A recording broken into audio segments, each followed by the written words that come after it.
नमस्कार दोस्तों, आज हम इस वीडियो में आपके साथ डिस्कस करेंगे वर्टिकल टरेट लेथ के बारे में, जो वर्टिकल बोरिंग मशीन का ही टाइप होता है। और यह एक प्रोडक्शन मशीन है क्योंकि इसमें हम मल्टीपल टूल का इस्तेमाल करते हैं, जिसके कारण जो रेट ऑफ प्रोडक्शन है वो बढ़ जाता है। अब बात करते हैं कि इस टाइप की मशीन का प्रयोग क्यों किया जाता है। इसका प्रयोग हम वर्क पीस में पहले से ही किए गए होल को एनलार्ज करने के लिए इसका इस्तेमाल किया जा सकता है। वर्क पीस की इनसाइड और आउटसाइड सरफेस की मशीनिंग करने के लिए इसका इस्तेमाल किया जा सकता है, या फिर जो लार्ज सिमेट्रिकल जो कंपोनेंट्स हैं उनके फेसिस की मशीनिंग के लिए भी इसका प्रयोग किया जा सकता है। अब बात करते हैं कि जो वर्टिकल टरेट लेथ है इसमें क्या क्या पार्ट होते हैं। सबसे पहले अगर हम बात करें, सबसे पहले ये होता है बेड, जो एक प्रकार से एक हैवी स्ट्रक्चर होती है, कास्ट आयरन का ये बना होता है और मशीन का ये एक सपोर्टिंग मेंबर होता है।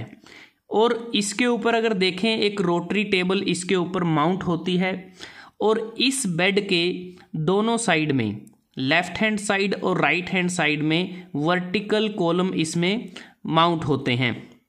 उसके बाद बात करते हैं जो रोटरी टेबल है, ये बिल्कुल बेड के ऊपर ही माउंट है।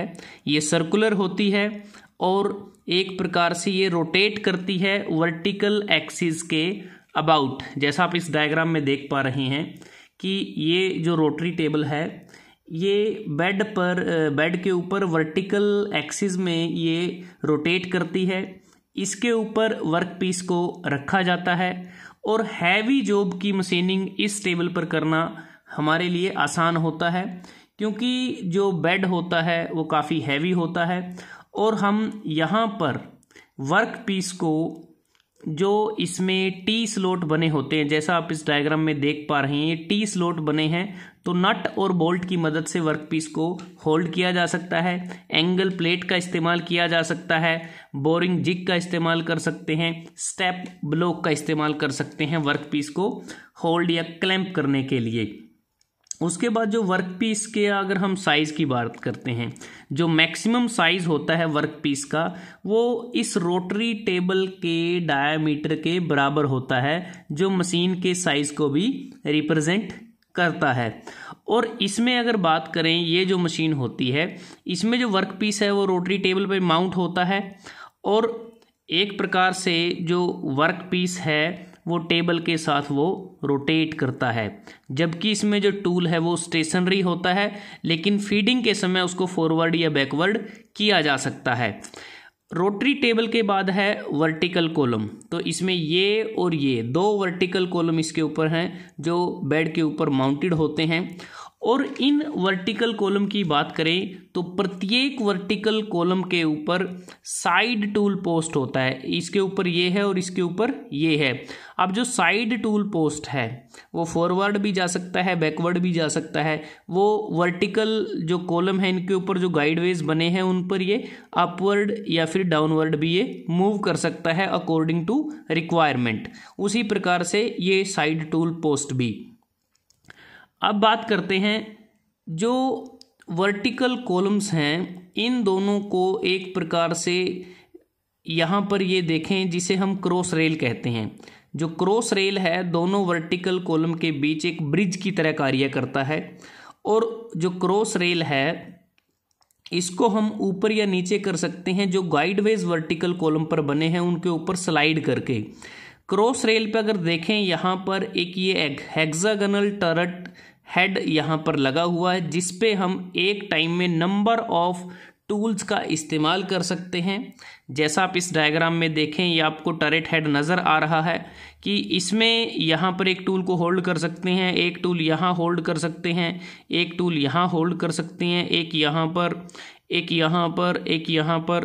तो मतलब कि एक समय में नंबर ऑफ टूल्स, मतलब कि अलग अलग ऑपरेशन करने के लिए अलग अलग टूल को हम टरेट हेड में माउंट कर सकते हैं। बोरिंग टूल यूज़ कर सकते हैं, यहाँ पर रीमर का इस्तेमाल कर सकते हैं, ड्रिल बिट का इस्तेमाल कर सकते हैं, एंड मिलिंग कटर का इस्तेमाल कर सकते हैं। तो इस प्रकार से एक समय में हम नंबर ऑफ टूल यहाँ पर माउंट कर सकते हैं। बार बार हमें टूल बदलने की आवश्यकता नहीं होती।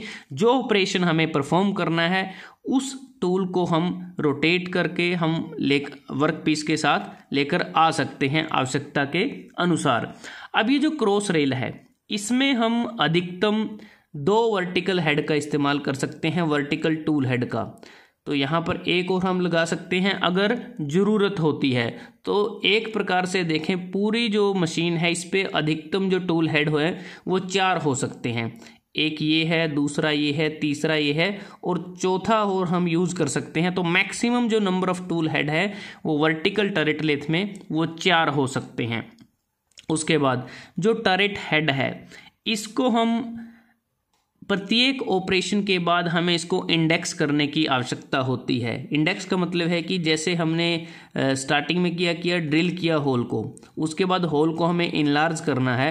तो उसके बाद क्या है कि हम नेक्स्ट टूल को आगे लेके आएंगे, जैसे हमें बोरिंग टूल का इस्तेमाल कर सकते हैं होल को एनलार्ज करने के लिए।